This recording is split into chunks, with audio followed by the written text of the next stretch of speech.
अस्तित्व बचाओ, भाईचारा बनाओ। प्रबुद्ध जन सम्मेलन में मुझे आपके बीच आने का मौका मिला। आज एक तरफ मुहर्रम का त्योहार है और दूसरी तरफ इस त्योहार के बीच में भी पार्टी अपने संकल्प पे डटी हुई है। पार्टी के लोगों ने जिस तरह से मेहनत की है, उन्होंने अपने मन में ये संकल्प बनाया है कि हमें त्योहार हो, परेशानियां हो, तमाम तरह की समस्याएं हो या कोई भी स्थिति बन जाए, हमें अपने काम को नहीं छोड़ना है, हमें अपने काम को और तेजी लानी है, क्योंकि समय अब कम रह गया है। मैं इसके लिए पार्टी के तमाम नेताओं का बहुत बहुत धन्यवाद करता हूं जो इस मंच पर उपस्थित हैं और पार्टी के समर्थन में आए इस पढ़े लिखे बुद्धिजीवी समाज का भी बहुत बहुत धन्यवाद करता हूं जो मेरे सामने उपस्थित हैं। प्यारे साथियों, मैं अपनी बात को शुरू करने से पहले इस बहुजन समाज में जन्मे सभी संतों, गुरुओं और महान पुरुषों को नमन करता हूं। नमन करने के काम पीछे जो मेरा उद्देश्य है वो मात्र इतना है कि इन महापुरुषों को जब हम पढ़ते हैं, उनके जीवन के संघर्ष को देखते हैं, तो हमें एहसास होता है कि वो अपने लिए नहीं जिए, अपितु पूरा जीवन इस हक वंचित समाज को जगाने, समझाने और इनको इनके पैरों पे खड़ा करने के लिए संघर्ष करने में उन्होंने लगाया है। कोई एक भी महापुरुष ऐसा नहीं है जिसने अपने और अपने बच्चे, अपने परिवार की परवाह की हो। हम पे बहुत सारे उदाहरण हैं। मैं जब नाम लूंगा तो उनके बारे में आपको जरूर बताऊंगा।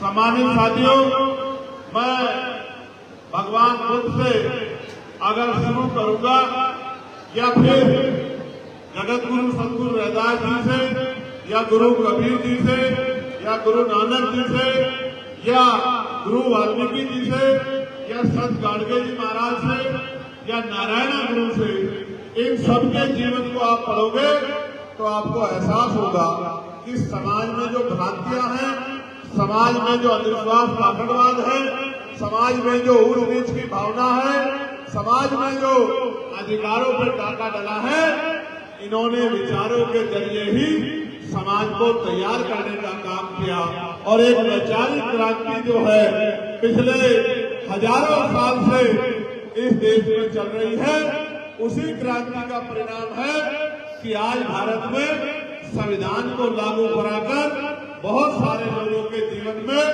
बहुत बड़ा बदलाव लाने का काम महापुरुषों के संघर्ष से हुआ है। इसी की वजह से मैं हूँ, इसी की वजह से आप हैं और इसी की वजह से मंच पर बैठ के हमें स्वाभिमान सम्मान से अपनी बात को रखने का मौका मिल रहा है। इसलिए इन महापुरुषों को नमन करना जरूरी है।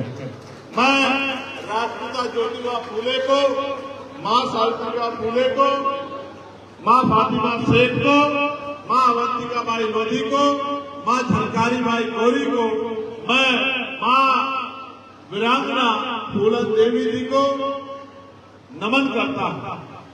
हमारे बीच में बहन कमलेश यादव जी भी हैं जो मूल निवासी संगठन को चलाती हैं। मैं उनका यहाँ पहुँचने पर बहुत बहुत धन्यवाद करता हूँ कि मातृशक्ति भी अपने काम में डटी हुई है।